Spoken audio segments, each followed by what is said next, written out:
యోగుల గురించి ఒకసారి గమనించండి. మనం కూడా అనేక సార్లు మన గురించి మనం చూసుకో అనేక మందికి ఏం చేస్తూ ఉంటాం, తీర్పు తీరుస్తూ ఉంటాం. తీర్చబాకండి. ఒకవేళ తీరుస్తే తీర్పు తీర్చబడదు అని బైబిల్లో ఉంది వాక్యం. స్తోత్రం. ఎందుకంటే ఎవరిని తీర్పు తీర్చాలి. తీర్పు ఎవరు తీర్చాలి? తీర్స్తాడా లేదా? తర్వాత చెప్పారు వాక్యాలు విన్నారు కదా. ఆకాన్ ఏమయ్యాడు, గేయాజీ ఏమయ్యాడు. మరి ఇది ఎవరు చేశారు? తీర్పు ఎవరు ఇచ్చారు? అందుకే మనం ఏం చేయాలి? ప్రార్థన. దేవునికి స్తోత్రం. ఎవరి యొక్క భక్తిహీనత వారి జీవితాన్ని నాశనం చేస్తుంది. పెద్దగా మనం అనుకునే పనే లేదు. మనమైతే నీతిగా ఉండడానికి ఇష్టపడాలి. దేవునికి స్తోత్రం. యోబు నీతిగా ఉన్నాడు కాబట్టి, కావున ఓర్చుకొని తట్టుకొని తన నోటి ద్వారా కూడా తప్పు చేయలేదు కాబట్టి ఆ రెండంతలు దీవెనలు పొందాడు. స్తోత్రం. మరి ఆ దీవెనలు మీరు పొందాలంటే ఏం చేయాలి? యోబులాగా మనము జీవించాలి. ఎవరేమనుకుంటే ఇంకే నువ్వు తప్పు చేయలేదనేది నీకు తెలియదు. స్తోత్రం. అవునా? యోబు గ్రంథంలో 6:4 మాట ఉంటుంది. చూద్దాం మరి. యోబు గ్రంథం 6:4 త్వరగా తీయాలి.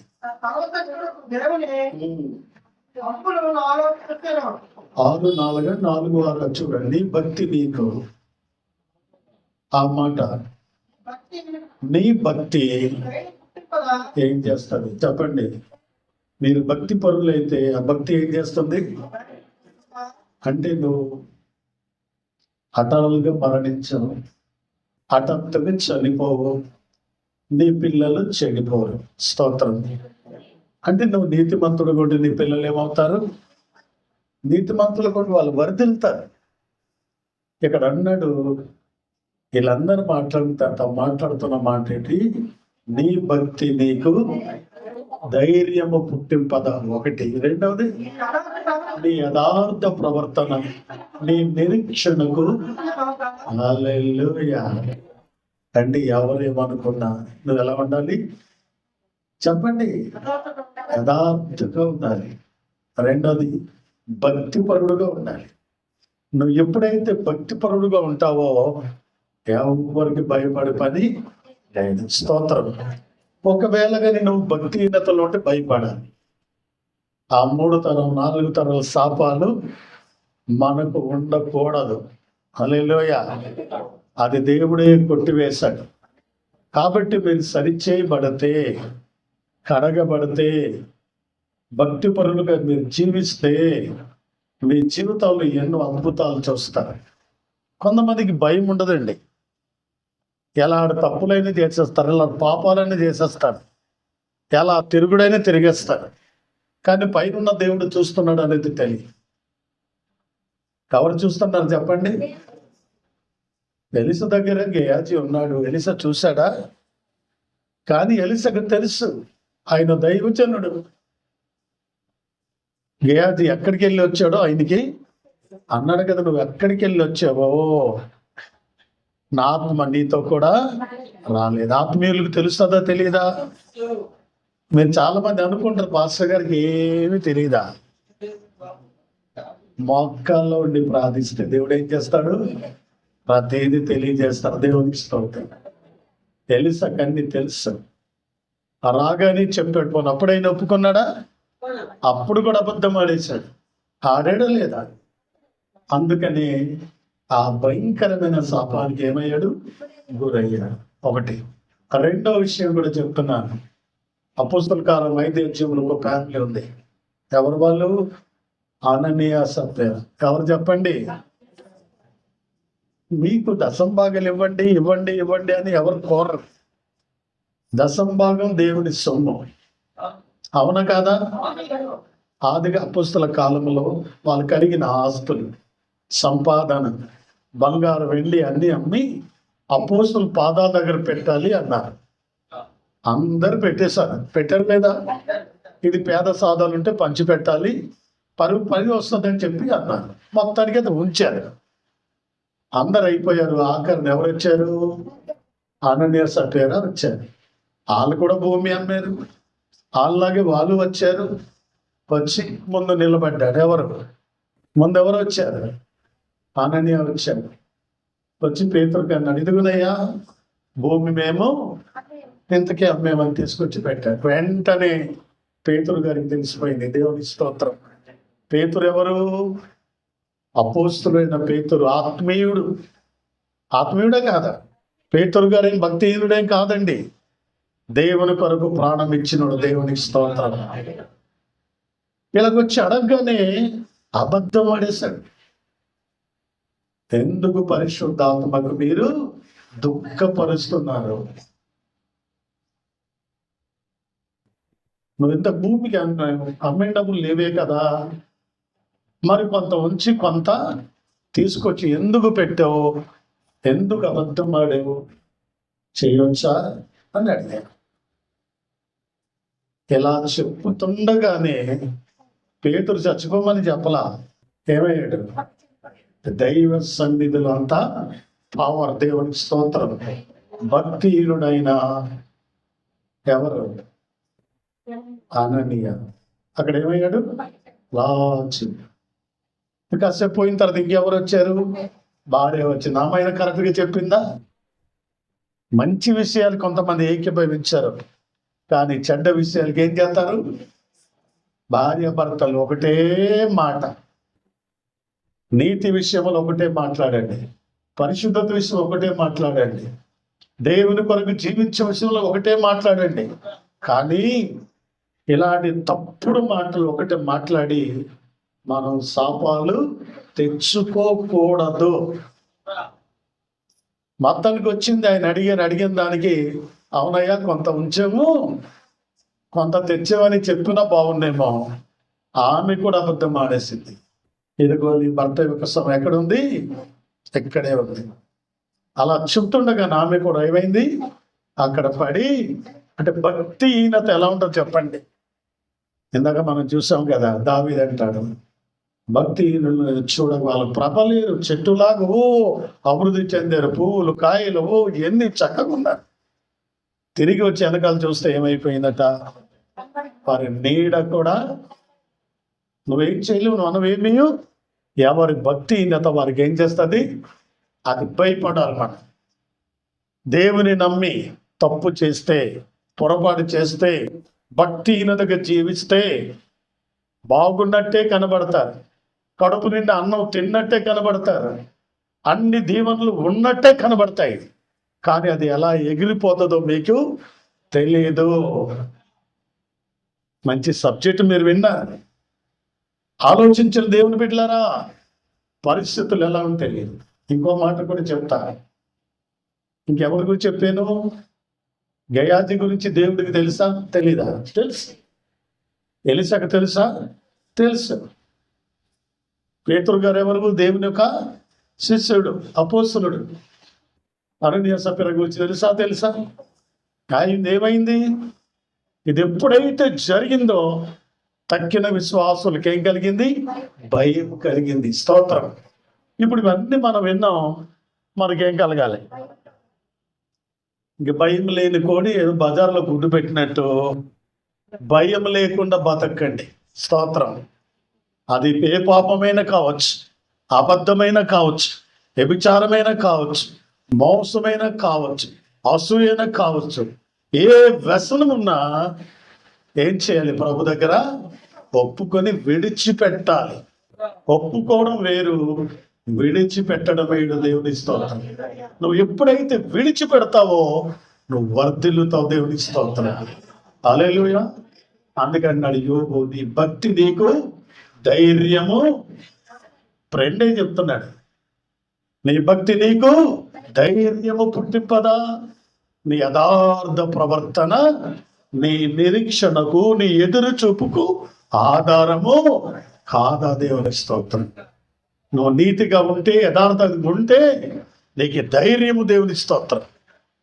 యేసు ప్రభుని గురించి బోధించవద్దు అన్నారు 4:12. యేసు ప్రభు యొక్క శిష్యులు, అపోస్తుల కార్యం 4:12-13 ఏమని తెలుసా? యేసయ్య గురించి బోధ చేయకూడదు. అది ఎవని వలన రక్షణ కలగదు. నీ నామమునే నీతిమంతులు ఇలా మాట్లాడతారు. దేవుని స్తోత్రం. యథార్థవంతులు ఇలా మాట్లాడతారు. మరి ఎవని వల్ల రక్షణ కలగదు? నీ నామమును బట్టే మనము రక్షణ పొందవలేనువా? కానీ ఆకాశం క్రింద చూడు, ఆకాశం క్రింద ఇవ్వబడిన ఏ నామములో రక్షణ లేదు. తర్వాత వారు, ఈ మాట వినండి, నీతిమంతులు పరిశుద్ధులు యథార్థవంతులు ఆడే మాటలు, పలికే మాటలు, చెప్పే మాటలు ఎలా ఉంటాయంటే వారు చదువునైనా మాట చదువు. వారు పేతురు యోహానుల ఏం చూశారు అంటే నీతిమంతులకి ఏముంటది? ధైర్యము. దేవునికి స్తోత్రం. వారు పేతురు యోహానుల ధైర్యమును చూచినప్పుడు వారు విద్యలేని పాములని గ్రహించి ఆశ్చర్యపడి వారు యేసుతో కూడా ఉండిన వారని గుర్తెరిగి చప్పట్లు కొడుతూ భయపడతారు. హల్లెలూయా. నువ్వు యథార్థవంతుడుగా ఉంటే, నీతిమంతుడుగా ఉంటే, పరిశుద్ధుడుగా ఉంటే నువ్వు ఎక్కడ నిలబడినా దేవుని గురించి చెప్పగలవు. దేవునికి స్తోత్రం. నీ నోరు నీతి గురించి మాట్లాడుతుంది, రక్షణ కొరకు మాట్లాడుతుంది, పరిశుద్ధుల గురించి ప్రార్థన గురించి మాట్లాడుతుంది, పాపం గురించి ఖండించి మాట్లాడుతుంది. హల్లెలూయా. వీళ్ళందరూ ఆయన తీసుకొచ్చారు పేతురు యోహానుకి. ఈ చెప్పడానికి వీల్లేదా? మీరెవరు? దేవుని మాట వినుట కంటే మీ మాట వినుట న్యాయమా? మీరే చెప్పుడే. మేము విన్న వాటిని గురించి, కన్న వాటిని గురించి మేము చెప్పక ఉండలేమని వారికి ఉత్తరం ఇచ్చిన దేవునికి స్తోత్రం. ఇది నీతిమంతులు పలికే మాటలు, యథార్థవంతులు పలికే మాటలు, పరిశుద్ధులు పలికే మాటలు. దేవునికి స్తోత్రం. అందుకే నీ భక్తి నీకు ఏం చేస్తుంది? ధైర్యమును పుట్టిస్తుంది. నీ యథార్థ ప్రవర్తన నీ నిరీక్షణకు ఆధారము. స్తోత్రం. నిరీక్షణ అంటే అర్థం ఏంటి? ఎదురుచూపు. ఓఫ్ అంట. నేను ఎదురు చూస్తున్నానండి దానికోసమే. స్తోత్రం. నీ ఎదురు చూపు ఫలించును గాక, నీ ఎదురు చూపులో కార్యం జరుగును గాక. అద్భుతమైన రీతిలో నీవు నీ కుటుంబం బాగుంటారు. ఈ మాటలు బట్టి మీరు ఏమై ఉండాలి? నీతిమంతులై ఉండండి, యథార్థవంతులై ఉండండి, పరిశుద్ధులై ఉండండి. దేవుని స్తోత్రం. ఇంకో 2 ఫ్యామిలీ కోసం చూస్తాను. బైబిల్లో సమూయేలు గ్రంథంలో ఒక ప్రవక్త ఉన్నాడు. ఎవరైనా ఏలి గొప్ప ప్రవక్తే. కానీ ఏలి పిల్లలు ఎలా ఉన్నారండి? చెప్పండి, ఎలా ఉన్నారు? మీరు 6 అధ్యాయాలు చదువు, అందులో ఉంటుంది. ఎందుకు ఇప్పుడు టైం లేదు అన్నీ చెప్పడానికి. కానీ ఏలి కుమారులు తండ్రిలాగా లేరు వాళ్ళు. చర్చికి వచ్చినటువంటి వారిని నాశనం చేస్తున్నారు, పాడు చేస్తున్నారు, సైనిస్తూ ఉన్నారు. లాస్ట్కి ఏమైంది వాళ్ళ స్థితి తెలుసా? తండ్రి భక్తిపరుడే కానీ ఏమయ్యారు? పిల్లలు భక్తిహీనులైపోయారు. కానీ వాళ్ళు ఏమయ్యారు? యుద్ధంలో చనిపోయారు. కారణం ఏమిటి? అప్పుడప్పుడు అనుకుంటుంటాం, మేము భక్తిపరులు ఉన్నాం, మా పిల్లలకి. నువ్వు భక్తిపరులు ఉంటే నీ పిల్లలకి ఏమి కాదు. దేవునికి స్తోత్రం. అది కూడా నేను చెప్తాను. నీతిమంతుల పిల్లల్ని ఎవోవే రక్షిస్తాడు. దేవునికి స్తోత్రం. నీతిమంతుల పిల్లలు బాగుంటారు, వర్ధిల్లుతారు. కానీ ఈరోజు ఏలి పిల్లలు పొరపాట్లు చేసి, తప్పు చేసి, సంఘానికి వచ్చినట్టు వారితో సైనించి తిరిగి ఏమైపోయారు? సమాధి చేయబడ్డారు. వేషధారణ, అసూయ పరులు, భక్తిలో ఉన్నట్టుగా నటించడం, ప్రార్థన చేసినట్టుగా నటించడం, నీతిగా మాట్లాడినట్టుగా నటించడం. ఈ లోకపు నటన గతించిపోతుందంటాడు పౌలు. ఏమవుతుంది? నటించడం వేరు, జీవించడం వేరు. దేవునికి స్తోత్రం. క్రైస్తవ జీవితం అంటే నటించడమా, జీవించడం? చెప్పాలి. ఎంతమంది నటిస్తున్నారు, ఎంతమంది జీవిస్తున్నారు? నటనకి ఎంత అయినా ఇవ్వచ్చండి అంటారు, చూసారా? విజయ్ చంద్ర గారు యేసుప్రభు లాగా నటించాడు, కానీ ఆయన యేసుప్రభు కాడు. నటిస్తే పరలోకం ఉండదు, జీవిస్తేనే ఉంటుంది. దేవుని స్తోత్రం. పేతురు అలాగ జీవించాడు, యోహాను అలాగ జీవించాడు, స్తెఫను అలాగ జీవించాడు. అవునా? కాబట్టి రోజు హతసాక్షులయ్యారు. దేవునికి స్తోత్రం. నీతి నిమిత్తము హింసింపబడినారు ధనిలు, పరలోక రాజ్యము వారిది. దేవునికి స్తోత్రం. ఈ నీతి కొద్ది కూడా నీతి తప్పిపోయి మనం బ్రతకడానికి వీల్లేదు. వేషాలు వేయకూడదు. 4 రోజులు బ్రతికిన నీతిగా బ్రతకండి. దేవునికి స్తోత్రం. ఇంకో ఫ్యామిలీ ఉంది, ప్రార్థన పరుడు. చెప్పండి, ఆయన పేరు చెప్పండి. ప్రార్థన పరుడు అయిన సమూయేలు. దేవునికి స్తోత్రం. చెప్పండి, సమూయేలు ఎవరు? ప్రవక్త. రాజులను అభిషేకిస్తున్నాడు, యాజకుల్ని అభిషేకిస్తున్నాడు.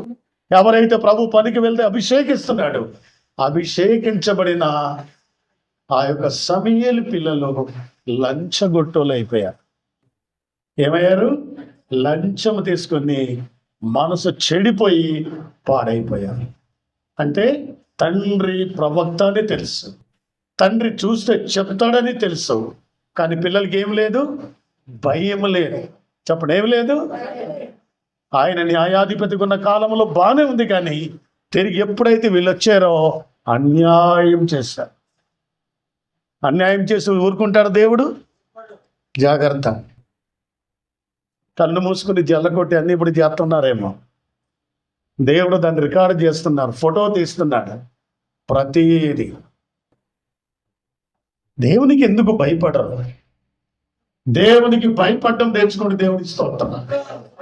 నువ్వు జగదమ్మ సెంటర్లో ఉన్నా, పూర్ణ మార్కెట్ దగ్గర నిలబడినా, సినిమా హాల్ ఎదురుగుండా ఉన్నా, బ్రాందిస పక్కన ఉన్నా, ఎప్పుడైనా విచార కొంప దగ్గర ఉన్నా, నువ్వు ఎలా ఉండాలి? దేవునికి భయపడు. స్తోత్రం. దేవునికి భయపడిన వాడు తిరిగి ఎప్పుడు తప్పు చేయడు. స్తోత్రం. ఇవన్నీ మీరు చేయకుండా ఉండాలంటే ఏం చేయాలి?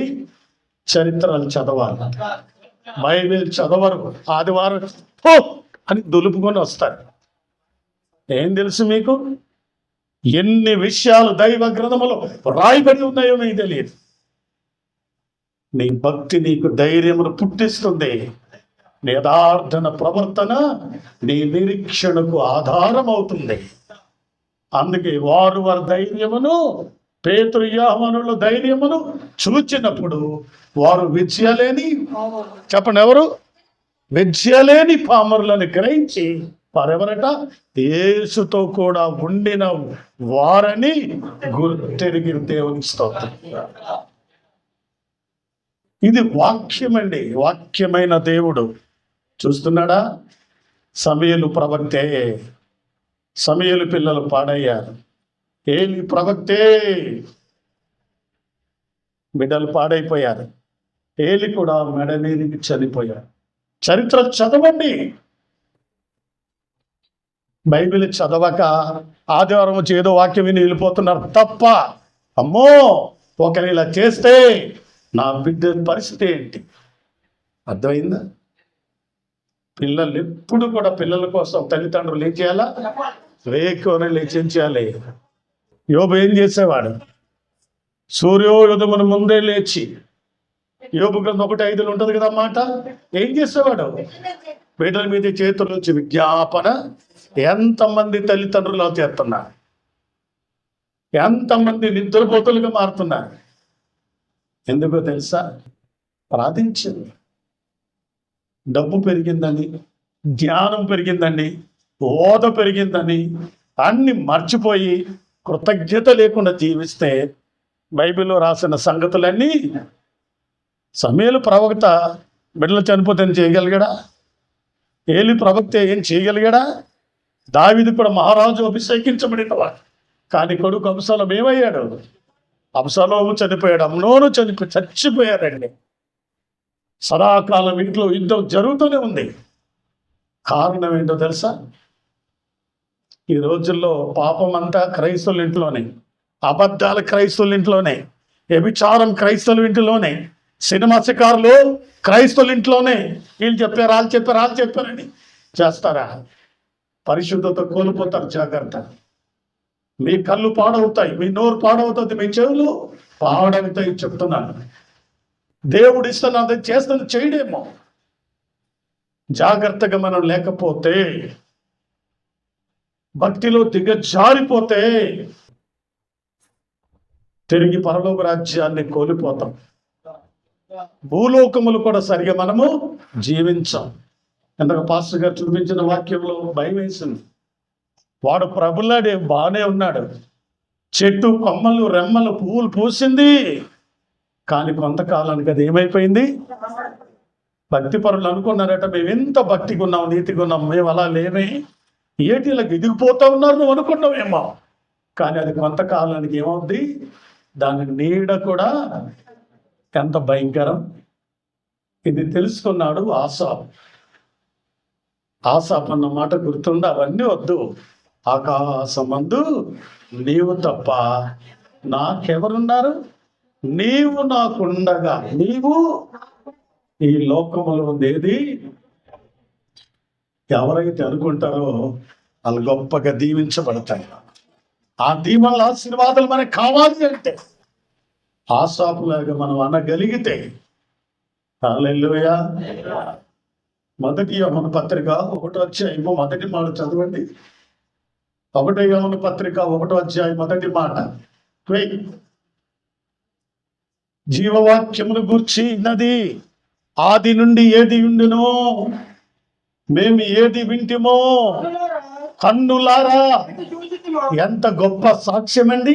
యథార్థవంతులు, నీతిమంతులు, పరిశుద్ధులు, దేవుని చేత అభిషేకించబడి కడగబడి చెక్కబడి దేవుని కోసం బ్రతుకుతున్న వారి మాటలు దేవుని స్తోత్రం.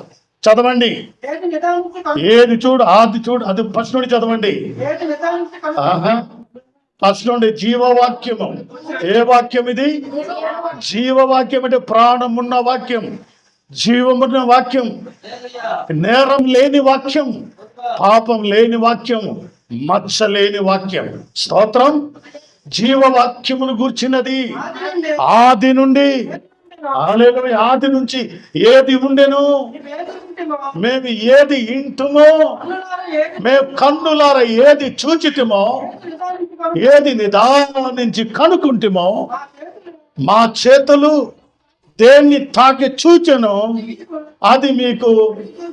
చప్పట్లు కూడా దేవుని మహిమపడతాం. హల్లెలూయా. నువ్వు విన్నది, నువ్వు కన్నది, నీ కన్నులు ఏమైతే చూచాయో, నీ చేతులు దేన్ని తాకి చూచాయో, స్తోత్రం. ఆ పరిశుద్ధ పర్వతం మీద పేతురుండి ఆయన స్వరం విన్నవాడు ఆయన ఒకడు. తోమానేసి చేతులు పెట్టి చూశాడు. జరిగిన అద్భుతాలు కల్లారా చూశారు. ఏది విన్నారో, ఏది కన్నారో, ఇవన్నీ కూడా నిదానించి చూసారో వాటిని మీకు మేము తెలియజేయించున్నాం. దేవుని స్తోత్రం. ఇది నీతిమంతుని మాట, రక్షించబడిన వారి మాటలు, పరిశుద్ధుల మాటలు, పవిత్రుల మాటలు, యథార్థవంతులుక మాటలు. దేవునికి స్తోత్రం. ఎప్పుడైతే వాళ్ళు నీతిగా జీవించగలరో, వాళ్ళు నీతిగా బ్రతకగలరో, ధైర్యముగా మాట ఉచ్చరింపగల. దేవుని స్తోత్రం. పేతురు యోహాను వలె ధైర్యం నీకుంటే, పౌలు వలె నీకు ధైర్యం నీకుంటే, దేవుడు రాజులకే వాక్యం చెప్పించాడు. అగ్రిపరాజా అన్నాడు. ఏమన్నాడు? అగ్రిపరాజా, నువ్వు కూడా క్రైస్తవుడు అనుకుంటున్నావా? దేవుని బిడ్డలారా గమనించండి. ఆ రాజులతో సైత్యం మాట్లాడగల, వాక్యం చెప్పగలిగే ఆ శక్తి, ఆ పవర్ దేవుడు మీకు ఇస్తాడు. దేవుని ఇస్తాడు. ఇది యథార్థవంతులకి ఇస్తాడు, ఇది పరిశుద్ధులకి ఇస్తాడు, ఇది పవిత్రులకి ఇస్తాడు. వాళ్ళకి భయం ఉండదు, ఏ కోసం భయం ఉండదు వాళ్ళకి. వాళ్ళు ధైర్యముగా మాట్లాడతారు. దేవునికి స్తోత్రం. ధైర్యంగా మాట్లాడతారు, ధైర్యంగా చెప్తారు, వాక్యాన్ని వినిపిస్తారు. దేవుని బిడ్డ. అంతేగాని ఒట్టొట్టి నీతిమంతులని పిలువబడి ఒట్టొట్టిగా బ్రతకడం కాదు, జీవించి చూపించాలి. దేవునికి స్తోత్రం. ప్రభువారు బ్రతికున్న దినాల్లో ఒక మాట అన్నాడు. ఏమన్నాడు? నాలో పాపం అన్నదని మీలో ఎవరైనా స్థాపించగలరా అన్నాడు. ఇది ప్రభు ఒక్కరే ఆ మాట కలిగారు. దేవునికి స్తోత్రం. ప్రపంచంలో ఎవరం లేదండి నాలో పాపం ఉన్నదని మీరు ఎవరైనా స్థాపించగలరా చెప్పండి అన్నాడు. అంతే. ఎంత ధైర్యంగా చెప్పగలిగాడు మన యేసయ్య, ఎంత ధైర్యంగా మాట్లాడగలడు మన యేసయ్య. ఆ చెప్పగలిగిన కెపాసిటీ అది నీతిమంతులకి, యథార్థవంతులకే ఉంటుంది. దేవునికి స్తోత్రం. ఎవరు చూడలేదని ఇంకా కళ్ళు మూటి జల్లగొట్టి పాపం చేస్తున్న వాళ్ళు కాదండి. అర్థమైందా? ఎక్కడున్నా ఏ దేశంలో ఉన్నా, ఏ ఊర్లో ఉన్నా, ఏ పట్టణంలో ఉన్నా, ఎక్కడ నువ్వు ఉన్నా నీ నీతి వదిలిపెట్టడానికి వెళ్ళే దేవునికి స్తోత్రం. ఆ నీతి, ఆ పరిశుద్ధత కలిగి నువ్వు జీవిస్తే నువ్వు ఎక్కడున్నా నీ భార్య నీకు చూడకపోవచ్చు, నీ భర్త నీకు చూడకపోవచ్చు, నీ సంఘ కాపరి నీకు చూడకపోవచ్చు, కానీ ఎవరు చూస్తున్నారు చెప్పండి? ఎవరు చెప్పండి? ఆకాశం దేవుడట నరులను పరిశీలన చేస్తున్నాడు. దేవుని స్తోత్రం. ఆయన కొనకడు, నిద్రపోని దేవుడు. ఒక్క నిమిషం కొనుగితే ఎంతమంది ఎన్ని తప్పులు జరిగిపోతాయని ఆయన నిద్రపోడు. దేవునికి స్తోత్రం. అందుకే నమ్మకస్తులైన వారి కొరకు ఆయన ఏం చేస్తాడు? ఆకాశం నరులను పరిశీలన. నీ నడక చూస్తున్నాడు, నీ పడక చూస్తున్నాడు, నీ మాట, నీ తీరు, నీ పద్ధతి, నువ్వు చేసే ప్రతి పని అయినా చూస్తున్నాడు. దేవునికి స్తోత్రం. ప్రతిఫలం దేవుడు ఇవ్వాలి అంటే ఊరికేనా ఇస్తాడా? రెండోది ఆశీర్వాదాలు మన యోగు గారికి ఊరికేనా? అన్ని డబల్ డబల్ డబల్ ఆశీర్వాదం. స్తోత్రం. యోగుని గురించి మాట్లాడడానికి మనం సరిపోరు, ఎవరు సరిపోరు, దేవుడు తప్ప. దేవునికి స్తోత్రం. యోగు నీతిమంతుడు, యథార్థవంతుడు.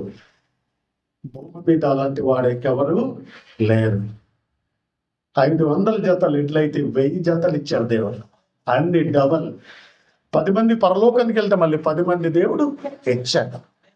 దేవుడేం తక్కువ చేశాడా? దేవుడేం తక్కువ చేశాడా? నువ్వు భయభక్తులు కలిగితే నీ ఇల్లు దీవించబడతాయి. ఒకసారి చూడండి. నీ భక్తి పనులైతే 115 కీర్తన 12-13 వచనాలు చదవండి. కీర్తనకారుడు చెప్తున్నాడు, చూడండి ఒకసారి. 115 కీర్తన 12-13 వచనాలు తరగతీయండి. యెహోవా మమ్మల్ని మర్చిపోలేడు. నువ్వు నీతిమంతుడుగుంటే, యథార్థవంతుడుగుంటే ఆయన నిన్ను మర్చిపోడు. ఆయన మమ్మను ఆశీర్వదించును. ఆయన ఇశ్రాయేలును ఆశీర్వదించును, అహరోను సంతతి వారిని ఆశీర్వదించును. తర్వాత ఆయన పిల్లలనేమి, హలో విన్నారా? మీరు బాగుంటే, మీరు భక్తి పరులైతే, నీతిమంతులైతే, ప్రార్థన పరులైతే, యథార్థవంతులైతే ఆయన పిల్లలనేమి, పెద్దలనేమి, ఎవరిని? తన యందు భయభక్తులు గలవారిని యెహోవా ఆశీర్వదించును. యెహోవా మిమ్మను, మీ పిల్లలను. హల్లెలూయా. మరి భయం ఎందుకు? తప్పు చేస్తే భయపడాలి, వ్యతిరేకులైతే భయపడాలి. తెలియ చేసిన తప్పులు కొన్ని ఉంటాయి, తెలియక చేసిన కూడా ఉంటాయి. ఇవన్నీ కూడా యేసు రక్తంలో దేవుడు ఏం చేశాడు? కడిగేశాడు, తుడిచేశాడు. మిమ్మల్ని నీతిమంతులుగా తీర్చే దేవునికి స్తోత్రం. తెలిసి చేసిన తప్పులు లెక్కలోకి వస్తాయి. దేవుని బిడ్డలారా గమనించండి. ఆయన పిల్లల్ని, పెద్దల్ని, తన యందు భయభక్తులు గలవారిని యెహోవా ఆయన యెహోవా మిమ్మును, మీ పిల్లలను చూస్తారా వృద్ధి పొందించారు. యోబు గ్రంథం చూద్దాం. 8 అధ్యాయం 5 వచనం చదవండి. 5-6 వచనం. 8 అధ్యాయం 5 వచనం త్వరగా. నీవు జాగ్రత్తగా ఇకనైనా నీవు జాగ్రత్తగా దేవుని ఎతికినెడల సర్వశక్తుడైన దేవుడు ఇప్పుడు బతిమాలని వెళ్ళడా? నువ్వు పవిత్రుడవై, యథార్థవంతుడై, నిశ్చయముగా ఆయన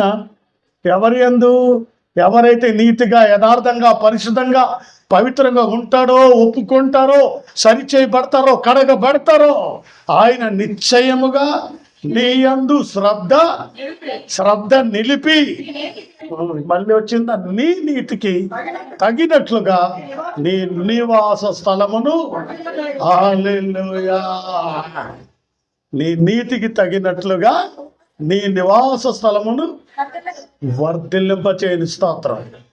మీ ఇంట్లో ఏమీ లేకుండా ఉండదు. ఆ ఇంతదాన్ని దేవుడు ఏం చేస్తాడు?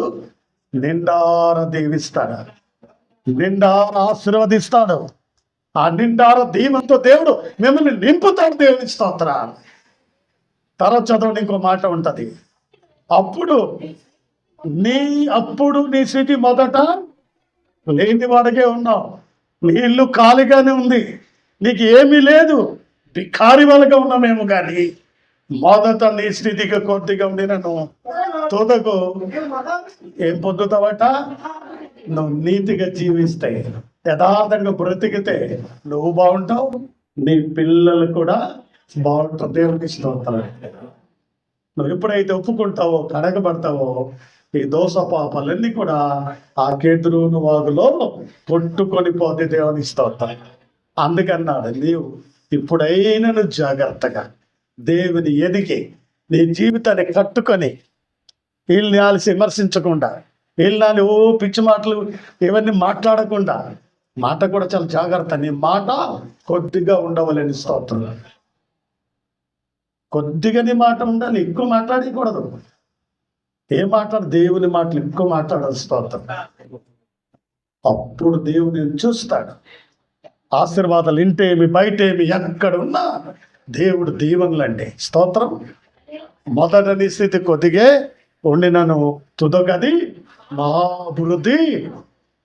నీతిగా ఉండగలిగితే, యథార్థంగా, ఇది యోబు జీవితంలో జరిగిందా లేదా? రెండంతలు దీవెన వచ్చిందా లేదా? మీరు ఆకారం చదివితే అందులో అన్ని దీవెనలు. యోబు తన స్నేహితుల కొరకు చేసిన ప్రార్థన ఆలకించి వాళ్ళని కూడా దేవుడు క్షమించాడు, యోబుని దీవించాడు. దేవుని స్తోత్రాలు. ఇంత జరిగినా కూడా వాళ్ళ కొరకు ఏం చేశాడు యోబు? వాళ్ళు విమర్శించినా, తిట్టినా, కొట్టినా, ఒక మాట అన్నా పట్టించుకోపోయినా, భార్య నువ్వు చచ్చిపో అన్నా ఒక మాట అని అన్నాడా? మూర్ఖురాలాగా మాట్లాడవద్దు, అన్ని మేలు అనుభవిస్తాం కానీ కీడు అనుభవించమా, ఆగు అన్నాడు. తన నీతిని వదలలేదు, యథార్థతను వదలలేదు, పరిశుద్ధతను వదలలేదు, పవిత్రతను వదలకుండా కన్నీళ్ళతో ప్రార్థించాడు. తన భార్య తన దగ్గరికి వచ్చింది, మళ్ళీ వారు సంసారం చేశారు, జీవించారు, 10 మంది పిల్లలు పుట్టారు. స్తోత్రం. అన్ని డబల్ డబల్ డబల్ డబల్ దీవెన. మొదట కొద్దిగే, తర్వాత ఏమైంది? మహాభివృద్ధి చెందిన. దేవుని స్తోత్రం. మరి అభివృద్ధి మీకు వద్దా? కావాలా? ఎలీసా గొప్ప ప్రవక్త. దేవుని స్తోత్రం. ఏలియాకి మించిపోయాడు ఎలీసా. చనిపోయిన వారిని లేపాడు. ఎంత గొప్ప ప్రవక్త దగ్గర ఎవరున్నారు? గేయాజీ. మరి ఏం సంపాదించాడు? నీతిమంతుల దగ్గర ఉన్న గేయాజీ పవర్ఫుల్ అయిపోవాలి, గురువుకి మించి శిశువు అయిపోవాలి, కానీ ఏం పాపాన్ని సంబంధించాడు. తన భార్య, తన బిడ్డ, తన కుటుంబం ఏమయ్యారు? పుష్టి వ్యాధి అయిపోయారు. ఏది ముట్టినది అయిపోతుందట. ఎంత భయంకరం. కాబట్టి ఉదయకాల సమయంలో ఈ పునరుత్థాన దినమంతం. స్తోత్రం. ఒకసారి కీర్తనలో ఎందుకో మాట గుర్తు చూడండి. 51వ కీర్తన 17లో ఒక మాట ఉంటుంది. ఏదో ఒక మాట ఉండండి, అదే కరెక్టే. ముందు నుంచి చదువు, కొద్ది ముందు నుండి. లేదు 51:17 వచనం చదవండి. భక్తిహీనులతో దేవుడు ఇలాగ సెలవిచ్చుచున్నాడు. 16 నుండి చదవండి. చూడండి ఎవరితో మాట్లాడుతుంది ఈ మాటలు. 16 వచనం ఉందా మాట? మరి అది ఎందుకు చదవండి. 50 అదే 50. భక్తిహీనులతో దేవుడు. చూడండి ఎవరట వీళ్ళు? హలో, ఇప్పుడు దాకా ఎవరి కోసం విన్నారు? భక్తిహీనులతో దేవుడు ఇలా సెలవిచ్చుచున్నాడు. ఎవరు ఒక్కరు చదవండి అర్థమైనట్టుగా. నా కట్టడకు వివరించుటకు. నీకేమి పని? ఇది జాగ్రత్త వినాలి. భక్తిలో లేకుండా, నీతిలో లేకుండా వివరించడానికి తగదు. సేవ తగదు, పరిచర్య తగదు. నువ్వు భక్తిలో ఉండు, నీతిలో చెప్పు. నా కట్టడను వివరించుటకు నీకేం పని? నా నిబంధన నా నిబంధన నోట పట్టి నీ నోట వచించుదవేమి? నీవు దొంగని చూచినప్పుడు ఆడతో వెళ్ళిపోతావు. నువ్వు వ్యభిచారులతో నువ్వు సాంగత్యం చేస్తావు. నువ్వు నోరు తెరుచుచున్నావు. నీ నాలుక కపటము కల్పించుచున్నది. నీవు కూర్చుండి సహోదరి మీద కొండెములు చెప్పుచున్నావు. నీ తల్లి కుమారుని మీద ఇంటి పనులు నువ్వు చేసినను నేను మౌనమునై ఉన్నానని, అందుకు నేను కేవలం నీ వంటి వాడవని. చాలా మంది ఏం చేస్తారు, ఇవన్నీ చేస్తూ దేవుని సేవ చేసేస్తున్నారు, స్వార్థ ప్రకటించేస్తున్నారు, పాడుతున్నారు, ఆడుతున్నారు, నచ్చినాడు చేస్తున్నారు. దేవుడికి తెలియదా? ఆయనే అన్నాడు, ఇవన్నీ చేసినాను, నేనేమై ఉన్నాను? మౌనంగా ఉన్నానని నువ్వు అనుకుంటున్నావా? నీ వంటి వాడవని. జాగ్రత్త. అది ప్రబలిందనుకున్నావేమో, ఆ నీడ అక్కడ ఉండకపోను. జాగ్రత్త అన్నారు. భక్తిహీనులతో దేవుడు ఇలాగూ సెలవిచ్చుచున్నాడు. అందుకే మన భక్తిహీనులుగా ఉండొద్దండి, భక్తి పరులుగా ఉందామండి, నీతిమంతులుగా జీవిద్దామండి, పరిశుద్ధులుగా మనం బ్రతుకుతామండి. యోబు వలె ఆ రెండంతల దీవెనలు మనం పొందుదామండి. ఆఖరి మాట మీ కొరకు చెప్పి ముగిస్తాను. 37వ కీర్తన చూడండి, 27వ వచనం చదివండి. చాలా బాగుంటుంది ఆ మాట. లేదా 25 చదవండి ఒకసారి. 37:25. నేను చిన్నవాడై ఉంటిని, ఇప్పుడు ముసలివాడై ఉన్నాను, అయినను నీతిమంతులు, ఈ మాట అండర్లైన్ చేసుకోండి, నీతిమంతుల ఎడువబడుట గాని వారి సంతానము భిక్షమెత్తుకొనిట ఉండుట గాని నేను చూచి ఉండలేదు. హల్లెలూయా. అంటే ఇప్పుడు మీరు బాగుంటారు, నీతిమంతులు ఉంటే మీ పిల్లలు బాగుంటారు, అడుక్కునేవారుగా ఉంటారు. స్తోత్రం. దేవుని వాక్యములో గద్దింపు ఉండాలి, ఖండింపు ఉండాలి, కృప కూడా ఉండాలి. దేవుని స్తోత్రం. ఇది కృప కలిగిన వాక్యం. నీవు బాగుంటావు, నీ పిల్లలు బాగుండే కుటుంబం రాబోతున్నాను బాగున్నాం. దేవునికి భయపడండి, దేవుని కొరకు జీవించండి, దేవుని కోసం నడవండి. అలాంటి కృప మనందరికీ దేవుడు తోడై ఉండి నడిపించును గాక. వాక్యం చెప్పిన మేమైనాను, వాక్యం విన్న మీరైనాను, ఎవరైనా సరిగా ఉంటేనే ఈ దీవెనలన్నీ. అంతేగాని మేము గొప్పనేం కాదు అక్కడ. కాబట్టి ఈ ఉదయకాలంలో మాట్లాడిన ఈ మాటలు ప్రభు మనకిలో దీవించాలని కోరుతున్నాను.